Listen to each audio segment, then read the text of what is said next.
Hi, I'm Karen Brody, and I have an unusual profession.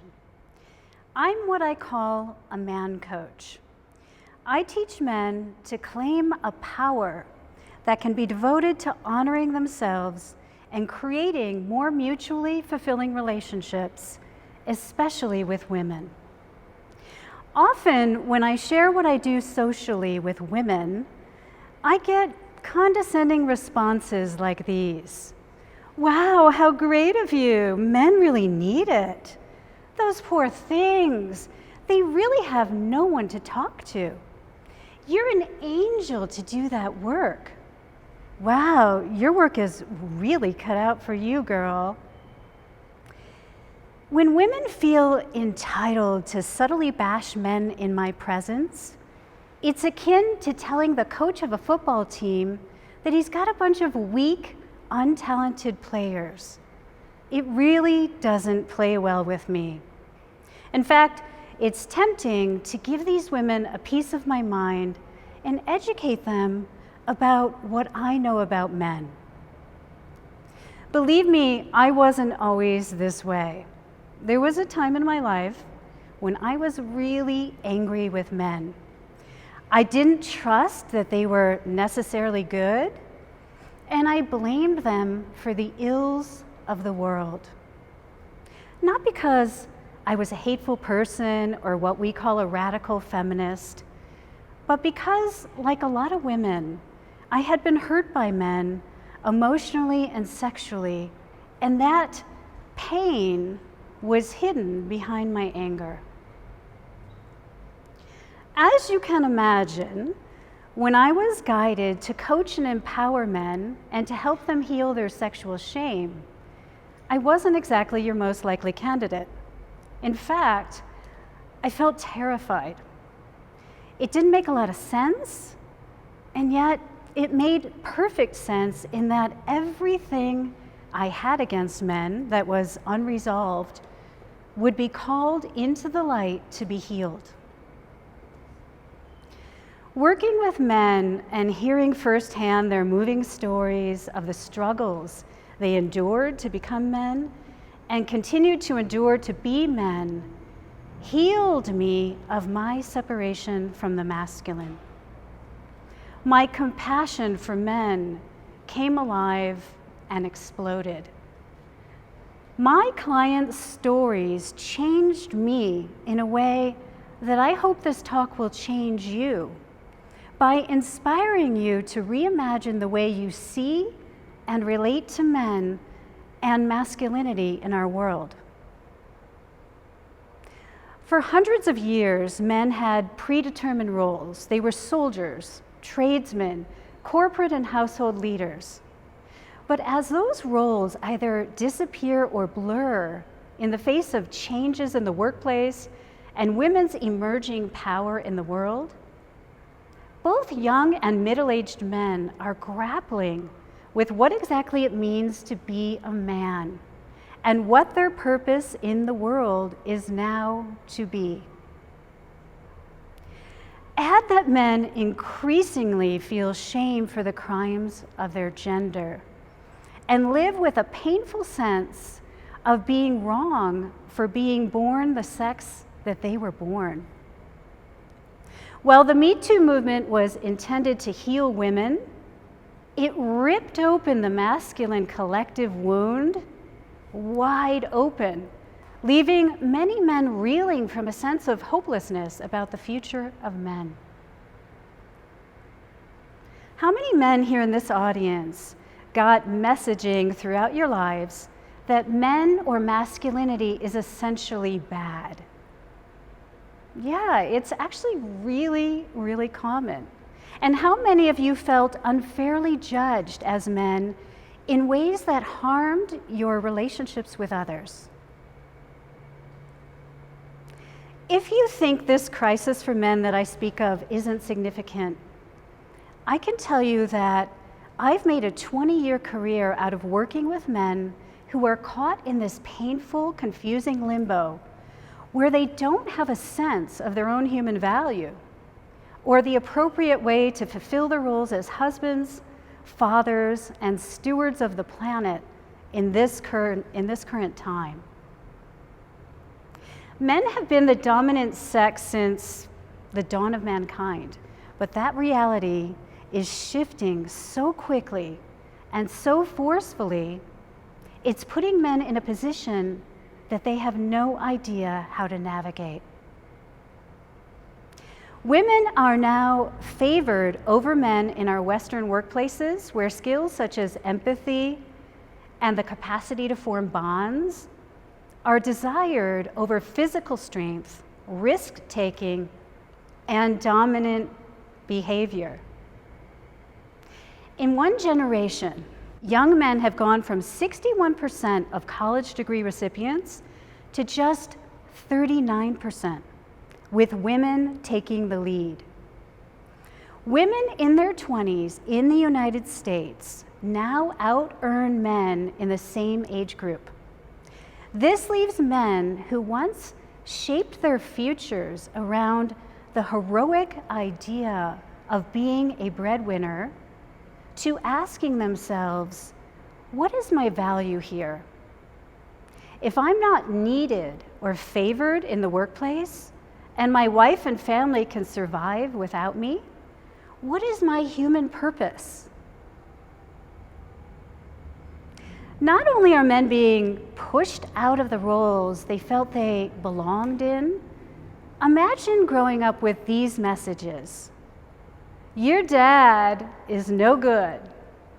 Men are killers. Men rape. Men wage war. The toxic masculine is at the center of the world's problems.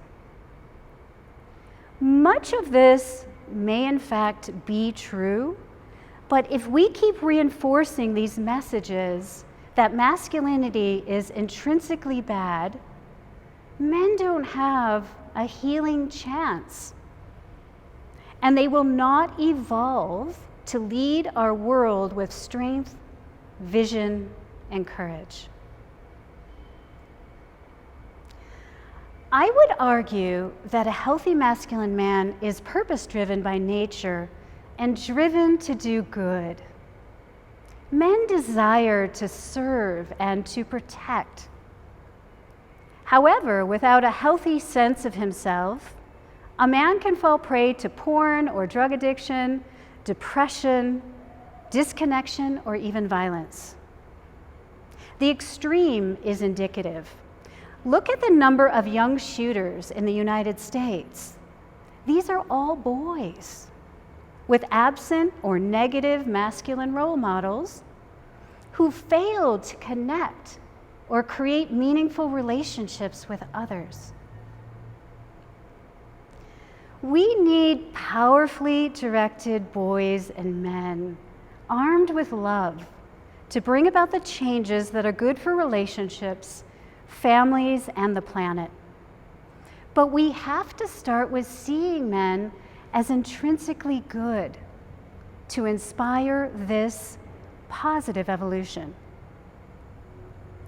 A healthy masculine man who feels good about his role in the world and his gender is not a rapist or a killer, nor does he turn a blind eye to the suffering of others. He's a protector and a guardian for the feminine and for all of life on this planet. Reimagining men is not some global dream. It's a critical initiative because we need power-positive men in the world. We can't reverse the changes that have given opportunities and growing power to women, nor would we want to. But we can get behind men at this key juncture in their evolution to find their way toward a new masculine paradigm. Reimagining the masculine begins with how you see the man sitting next to you, with how you gaze upon the man in your bed who fathered your children. It begins with messages you impart to your son about what it actually means to be a good man in a world that will tell him in so many ways that his gender is not good. There is no doubt that men have hurt women and children by way of abuse and discrimination. And yes, men have killed and they have created wars. But if we are to inspire men to greatness and true acts of love, we have to reimagine them as kings rather than as criminals, as our partners and lovers rather than our enemies. It's great to get inspired around an idea, and undoubtedly this topic inspires me tremendously, but let's bring this down to the intimate, actionable level for every one of us today. How do we go home tonight and advocate for our men? How do we empower the masculine in a real and true way to do good? And how do we initiate a deep healing of our own pain as women where it concerns men and their masculinity? First, we've got to stop the violence against all the men in our personal lives. We've got to stop locking them out of our hearts and bodies as if they were perpetrators or sexual perverts. And we have to stop laughing at the stereotypical jokes that seem to suggest that men are incompetent or untrustworthy, that spread a negative and damaging message. Then we imagine and hold in our mind's eyes what we really and truly crave from men in our hearts. Warriors for love, high-integrity agents for the planet, highly involved fathers and community leaders, trustworthy and loving partners. I can't tell you how many men in my coaching practice tell me that their partners don't give them any verbal appreciation for the money they generate for the household, the support they give in the way of strength and direction, or their unwavering devotion. How can we inspire greatness in men and the love we desire as women if we treat men as disposable and unworthy of our gratitude and appreciation? When we can't even utter the words, "Thank you, sweetheart." Alison Armstrong, the author of Understanding Men, says that there are women who transform frogs into princes, and those who turn princes into frogs. I ask the women here to ask yourselves, are you a lover of men or a frog farmer? Do you empower the masculine or emasculate the men in your life with anger, resentment, and criticism? I advocate that it be our mission to inspire greatness in all men by recognizing and acknowledging their potential to love and do good in the world. And by opening our hearts as ambassadors and healers for the masculine, not only at home, not only with the men who belong to us, but for men everywhere in the world.